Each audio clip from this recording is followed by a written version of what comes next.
This is Agriculture Today, and I'm Shelby Varner with the K-State Radio Network. Kansas FSA Outreach Coordinator Candi Ketterel kicks off the show with why producers would need to contact FSA to update their records. We're also joined by USDA's Gary Crawford and K-State's Sharolyn Jackson on the importance of taking care of the brain. Keeping the show rolling is K-State livestock economist Glynn Tonsor and PhD student Jaime Luke explaining their study looking into the adoption of a methane reducing feed additive. Brad White, Bob Larson, Brian Lubbers, and Phillip Lancaster wrap up the show with part of an episode from the BCI's podcast. The hosts discuss how a producer should approach moving their operation from South Africa to America. That and more is coming up ahead.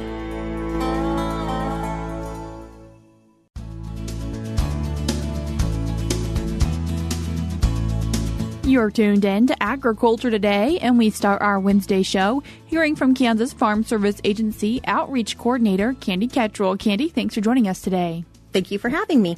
Candi, kicking off our conversation by reminding producers to please update the records with the Farm Service Agency. Yes, it's very important to keep your address up to date, including your zip code, a phone number, email addresses. Those change, and if you don't get those updated, you could miss your newsletter or important dates that you need to be into the office by.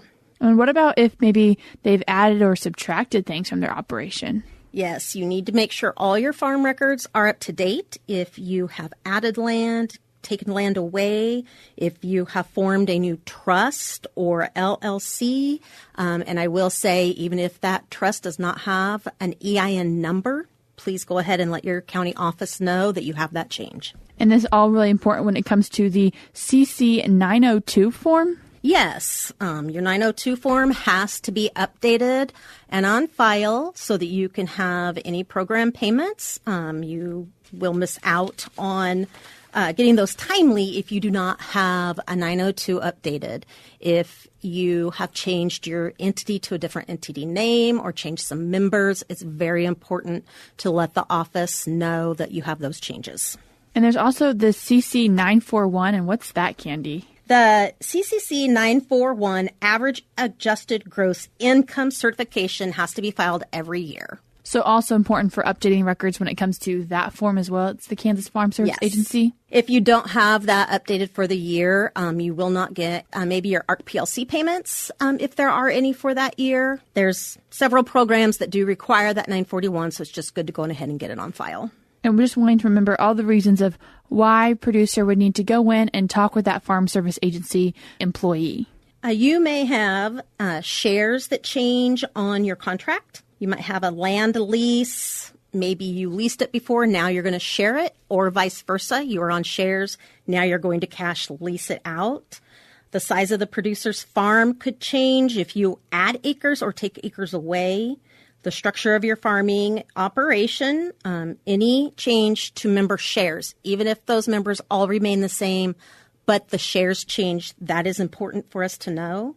Your contribution of farm inputs, capital, land, equipment, active personal labor, and or active personal management are very important.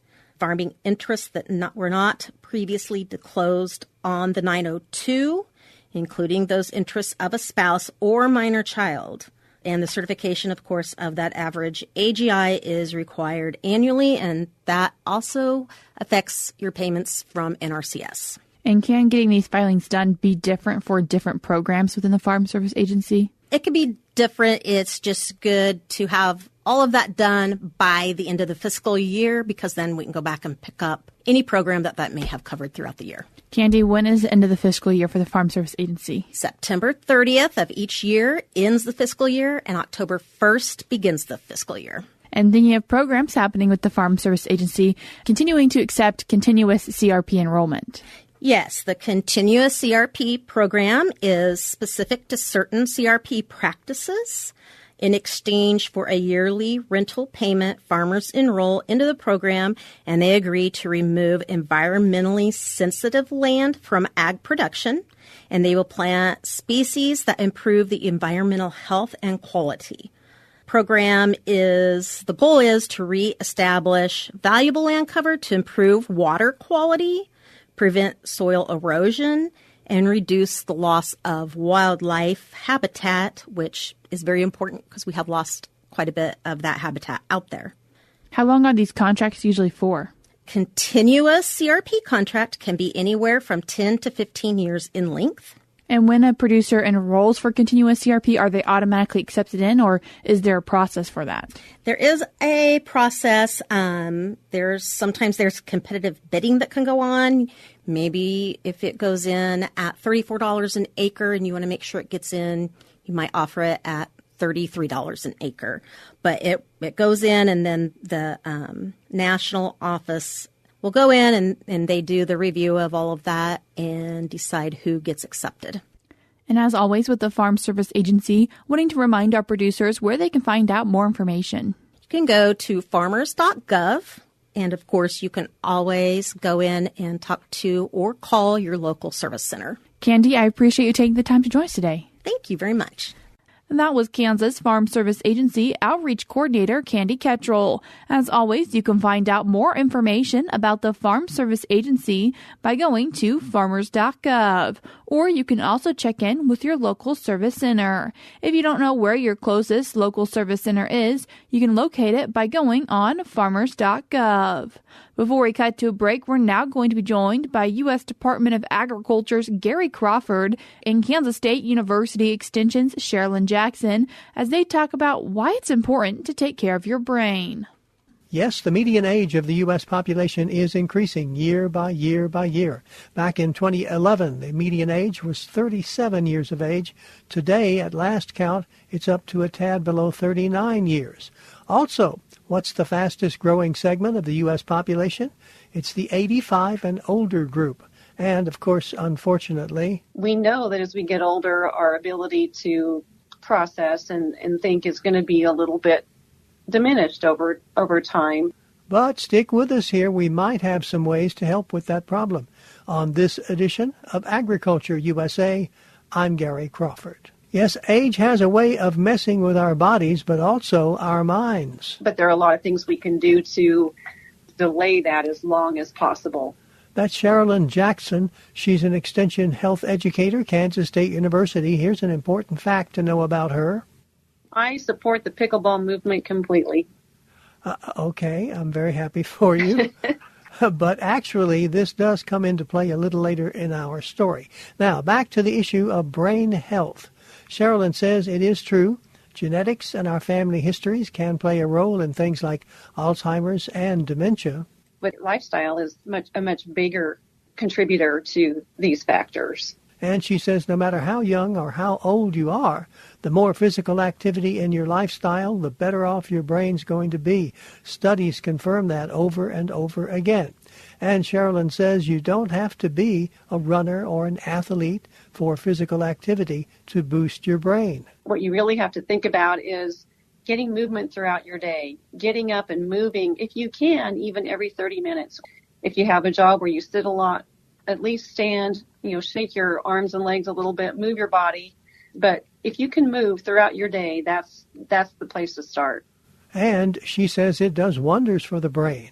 It helps improve the blood flow to the brain. That's really a key thing. It helps reduce inflammation. It helps to improve your cognitive health, meaning you can help, think more clearly, problem solve. Research has shown that exercise of any type also reduces production of stress-related hormones in the body, and it helps us sleep better. That, again, plays into cognitive health.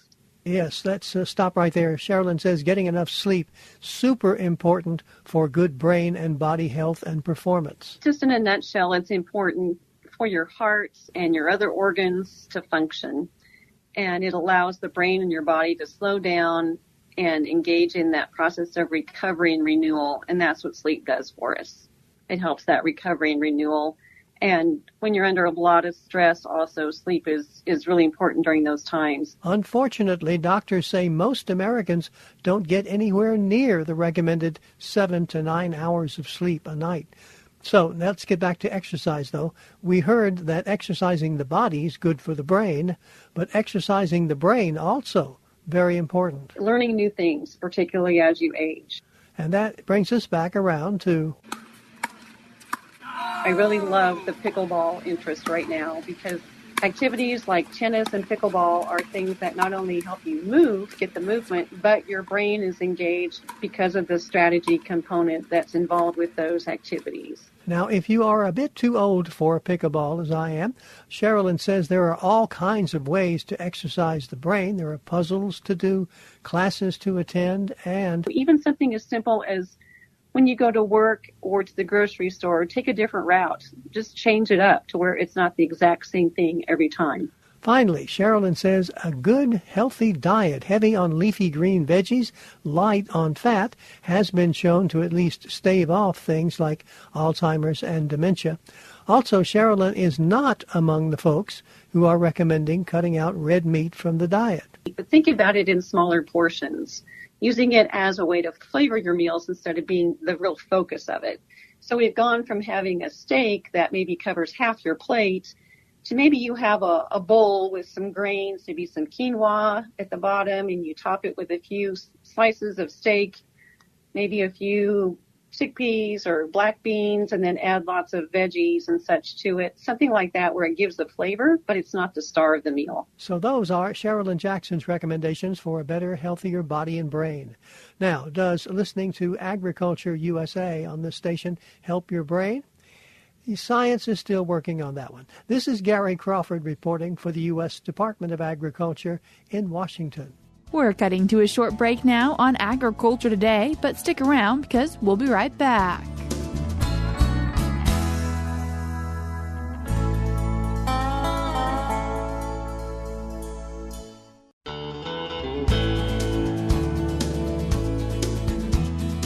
You're tuned in to Agriculture Today, and we continue our Wednesday show looking at research that looks into what it would take for feedlots to include a methane-reducing feed additive with K-State livestock economist Glynn Tonsor and a PhD student in K-State's Agricultural Economics Department, Jaime Luke. Glynn, Jaime, thanks for joining us today.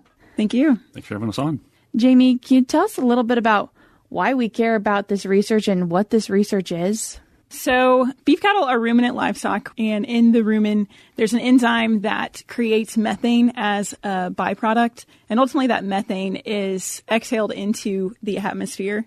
So since there's a push to reduce greenhouse gases, methane kind of becomes a target, which means beef cattle also become a target. So right now, there's a lot of talk and a lot of strategies being brought to the table on how we could go about reducing methane from beef cattle production. And one of those is the additive that we'll be talking about today called 3-nitrooxypropanol, or 3-NOP. What is 3-NOP and where else is it possibly being used in the world? 3-NOP is pretty much just a feed additive specifically developed for reducing methane. So unlike a lot of other feed additives that may be on the market right now, this one really is just to reduce those enteric methane emissions.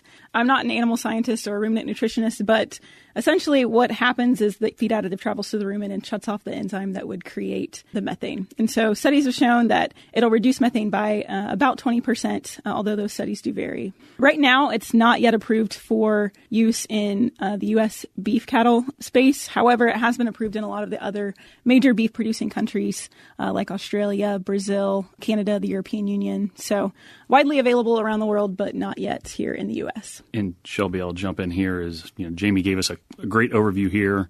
Her and I have obviously worked a lot on this topic, but one of the discussions we've had is the technical working of a product. In this case, 3-NOP helping mitigate emissions is a necessary condition for something like this to be used, but I would not say it's sufficient. So I'm interjecting this to kind of motivate our project. Jamie's now going to kind of tell you what she did and so forth, but the core of it was the knowledge gap was producer willingness to adopt these kinds of products, and this one in particular is 3-NOP. But I want to impress on our listeners here that the scientific working of a technology, so 3-NOP mitigating emissions by maybe 20% is an example of it working.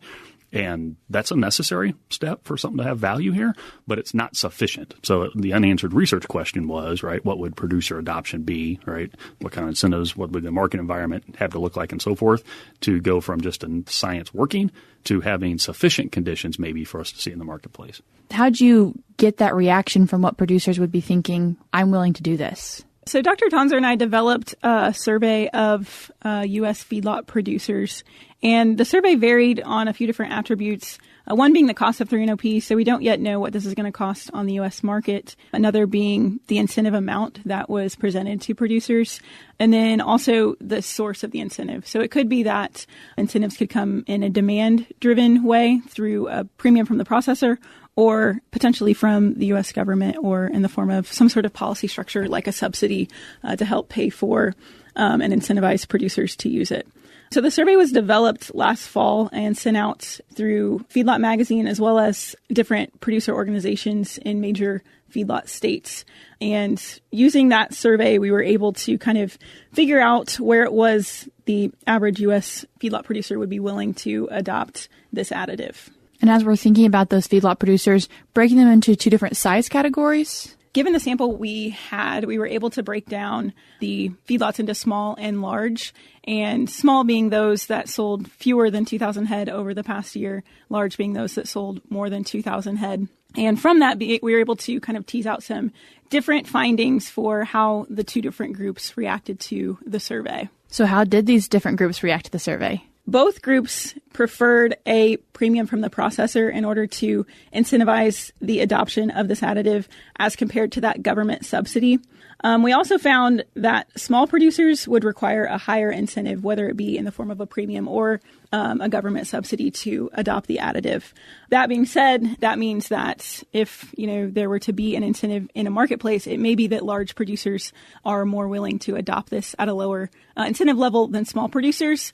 And if that's the case, because large producers have more cattle to bring to market, could be that they end up with much larger subsidies or premiums as compared to small producers. So kind of something that our research kind of uncovers is that depending on what kind of policy mechanism, if it ends up being a government subsidy, is in place, the beneficiaries of that subsidy could be very different depending on the size of operation. And so that could be something for policymakers or people who are involved in this space to think about before they create any sort of legislation in this area. Could you give us an example of how maybe the adoption of this could happen? So like Glynn mentioned earlier, there has to be some sort of economic incentive that makes economic sense for a producer to do this. And since there isn't that production drive from what we would see with maybe other feed additives, it's likely going to have to be something in the market or something that's policy driven. So if we think about like a specific scenario that we talk about in our research is if there were a subsidy in place and the cost of the additive costs about 25 cents per head per day. If about half of U.S. cattle on feed were to adopt this additive, it would take about a $4.75 per hundredweight subsidy to do so. But if we break that down further, if we think back to those large and small producers, over half of large producers would adopt at that subsidy level, but less than a third of small producers, given the results of our survey. So from that, we see that the outlays to large producers are over 10 times that to small producers. So again, just going back to large producers are willing to do this at a lower incentive level, which may trickle down to some very different impacts on the producer level. What discussion is happening around this, but also outside of your research you've done here at K-State? There's definitely a lot of talk right now. So Glynn and I focused on just one potential strategy for reducing methane, but the scientific community is looking at a ton of different methane reducing strategies beyond this one. So this is kind of the first step into, figuring out the economics behind this situation. But we could do this similar study for a lot of other methods, but also across different commodities as well. So we focus on beef, but the dairy industry also has a very similar question. So there's just really a lot of discussion beyond this study of kind of how we could go about reducing emissions if that's something that these industries need to do going forward. And Shelby, what I would add is beyond the internal industry, and there's a suite of technologies and so forth being talked about, right? As Jamie said, this is just one. And in many ways, this is a deep dive feasibility assessment of one technology. There's a fair amount of interest in the policy space, and this isn't meant as an advocacy, it's just a point of clarification, is like the Emit Less Act and so forth. There's examples of that are out there that call for additional funding in this space. But part of what we end this paper with, and you're going to find a lot of information on AgManager, we'll clarify that for our listeners, is what insights do we have on R&D, potential new developments improvements and enhancement of these products is worth thinking about. We're talking from K-State, land-grant university, scientific discovery is part of our deal in general.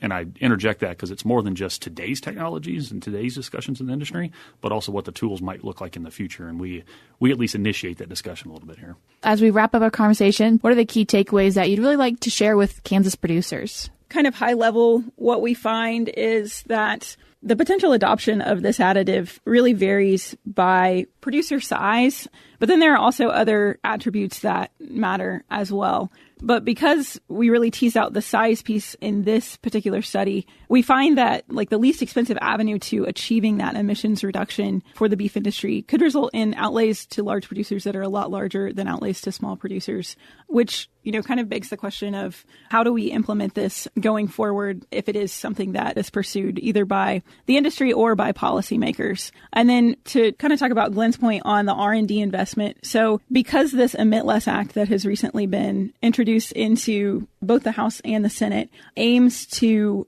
expand research for some of these emissions reducing feed additives, we look at, is there a better way to go about reducing emissions if we're going to go in the direction of feed additives? So right now we said that 3-NOP reduces emissions by about 20%, but, what if an investment in R&D would actually improve that reduction, in which case fewer cattle would have to be fed the additive? And we do some math behind it, and we find that, it could actually be saving money for U.S. taxpayers who could potentially be funding a subsidy in the future if we just improved the product so that, fewer steers and heifers in the feedlot would have to be fed it, instead of just, subsidizing more and more producers who maybe aren't as willing from the get-go to do so. So it just kind of begs the question, for producers, but also just kind of the industry at large of how do we most efficiently tackle this? And as economists, that's kind of what Glynn and I are trying to shed light on here with this paper. And Shelby, if I may quickly to leverage that, this is a very dynamic discussion. And just in the last week, Jaime's presented some of this work. And one of the things that came out of that discussion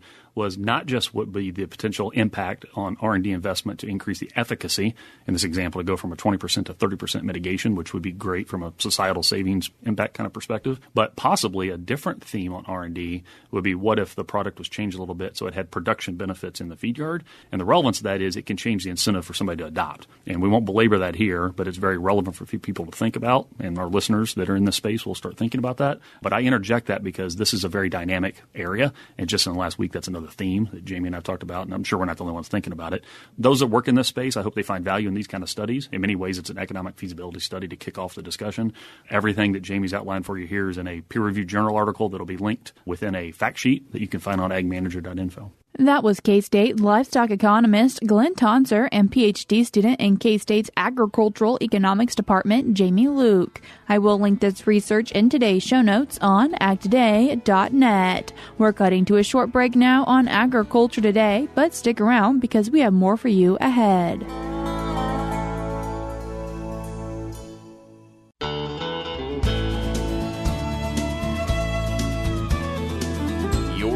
Into Agriculture Today. I'm Jacob Cloughton for Shelby Varner, and we end today's show with Brad White, Bob Larson, Brian Lubbers, and Phillip Lancaster from the Beef Cattle Institute. I'm going to switch gears, guys, and this is, I think, a really good listener question, and I want to get everybody's thoughts on this because you'll all have different perspectives. And it's from a listener that is from South Africa, has been living in South Africa, and they're going to be moving to Alabama. They've had cattle in South Africa, and they would like to know the best way to get started with a cattle operation in Alabama, and they have theorized, and I agree, that the climate is different in South Africa, and they described as being in an arid region near a desert, than it will be in Alabama. So I think we could all agree that that's probably true. But what are your first thoughts on how would you get started in that scenario? Well, first of all, and I love the question because it implies some humility. And that's one of the things that the great thing about beef cattle is that they can thrive in multiple environments, different main forage source, different temperature environments, a lot of different situations cattle can thrive, but the management is going to have to be different in each of those.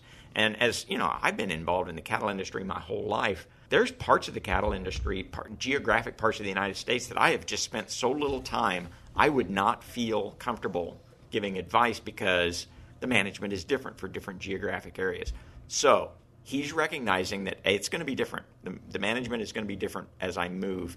I think it's going to be really important to get some local expertise, develop those relationships, because you're going to have to make some changes. Great idea to find somebody that's been there, been doing it, that you can trust and work with. There's likely an extension agent. There's likely some formalized people. I bet also involvement in local cattlemen's associations where you get to interact with peer producers will be very helpful. Brian, what are your thoughts? What would you recommend? I actually have a lot more questions than I have advice, I guess, because the listener question doesn't explicitly say, are they moving here or do they just own the land and they're going to be an absentee owner? So that I need to know that. I also want to know like operational goals, but specifically like how quickly does this operation have to be profitable? Like, do you need cash flow now, or is this a long-term investment where you've got the cash flow implications aren't quite as important? I'd also want to know what's the current situation with this land as far as, has the pasture been overgrazed? Is it in good shape? Getting in some local expertise about stocking density, having realistic expectations about how many cattle I can put on there. So, I think I can envision situations where, starting with bred heifers, if you were going to be on site and knew you had the labor resources and had less of a need for cash flow and it was good pasture, versus maybe another situation where cash flow needs are immediate and you might even be thinking about stocker calves to turn a little quicker cash. So, and totally agree, local expertise is going to be really important because it is going to be dramatically different. But honestly, I don't know. It may not be that much different from moving to Kansas to North Alabama. Philip, what are your thoughts? One thing is Alabama has a pretty good environment for running stocker calves. And he mentions, would he be better off to get young calves and fatten them? And so one thing that just understanding the feed resources in the area, you're not going to fatten calves in Alabama. You're just not going to have the efficiency and the economics in the environment to fatten calves, but you can grow young calves pretty well. He probably is not familiar with, I don't know forages in South Africa at all, but northern Alabama is going to be fescue country. So you're going to be in the southern area of the fescue belt, and fescue is a whole different ball game when it comes to managing cattle on grass. And so he needs to start to educate himself on managing fescue and the implications of that on animal performance. Yeah, absolutely. And breeding season and reproduction and climate and how all those things go together. Mm-hmm. That's all we have for now on Agriculture Today, but we'll be back with more for you tomorrow.